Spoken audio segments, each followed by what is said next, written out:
साथियों, आप सब डॉक्टर्स हैं, आप रोगियों का इलाज करते हैं, लेकिन हम लोग रक्षा मंत्रालय में काम करते हैं प्रधानमंत्री के नेतृत्व में, लेकिन हम सीमा पार के जो आतंकवादी हैं हम उनका भी इलाज करते हैं।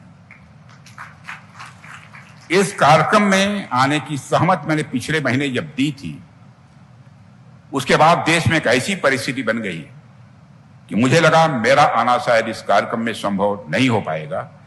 जैसा कि आप जानते हैं कि भारत ने पिछले आतंकवाद के विरुद्ध ऑपरेशन सिंदूर की शुरुआत की थी और सफलतापूर्वक पाकिस्तान में मौजूद आतंकवादियों के ठिकानों पर प्रहार किया और बड़ी संख्या में आतंकवादियों का सफाया करने में कामयाबी हासिल की। साथियों, भारतीय सेनाओं ने एक कुशल डॉक्टर और सर्जन की तरह काम किया है। मैं फिर से इस बात को दोहराना चाहता हूं, हमारी भारतीय सेनाओं ने एक कुशल डॉक्टर और सर्जन की तरह काम किया है। जैसे एक कुशल सर्जन जहां बीमारी की जड़ मौजूद होती है वहीं अपने औजारों का इस्तेमाल करता है, वैसे ही भारतीय सेनाओं ने भी बड़ी सटीकता के साथ आतंकवाद की जड़ों पर अपने हथियारों का इस्तेमाल किया है। मगर जैसा कि पाकिस्तान की वह आदत है कि जल्दी वह मानता नहीं है, उसने भारत की जमीन पर हमले करने के प्रयास करने प्रारंभ किए। आम नागरिकों को भी वह निशाना बनाने का प्रयास किया है। मंदिर, गुरुद्वारों और गिरजाघरों पर को निशाना बनाया गया। उसके जवाब में भारतीय सेनाओं ने जो कार्रवाई की है उसने पाकिस्तान की फौज को घुटनों पर लाकर खड़ा कर दिया।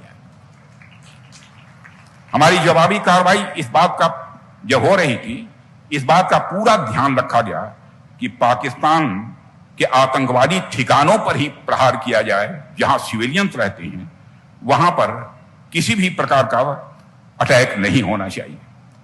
एक कुशल सर्जन की भांति भारतीय सेनाओं ने ऑपरेशन किया है और इसके लिए मैं उन्हें बहुत बहुत बधाई देता हूं और उनका मैं समझता हूं तालियां बजाकर सेना के जवानों का अभिनंदन किया जाना चाहिए।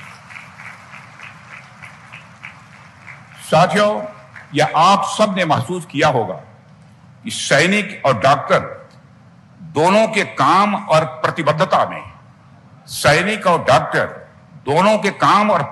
में काफी समानताएं हैं। दोनों ही आम नागरिक की रक्षा करते हैं। एक स्वास्थ्य की रक्षा करता है और दूसरा राष्ट्र की रक्षा करता है। दोनों का डिसिप्लिन और ट्रेनिंग भी बहुत ही डिफिकल्ट होती है, बहुत ही कठोर होती है। दोनों को बड़ी नाजुक परिस्थिति में बड़े निर्णय भी लेने पड़ते हैं, चाहे वह डॉक्टर हो अथवा सेना का जवान हो, सेना का अधिकारी हो। दोनों ही किसी भी इमरजेंसी के लिए हमेशा तैयार रहते हैं, चाहे वह डॉक्टर हो अथवा सेना का अधिकारी और जवान हो।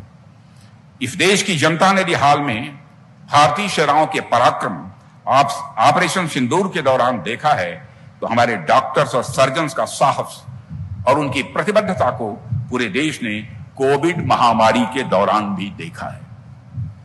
सैनिकों की भांति हमारे डॉक्टर्स भी अपनी ड्यूटी, अपने साहस और देश व समाज की सेवा के लिए जाने जाते हैं और सम्मान पाते हैं।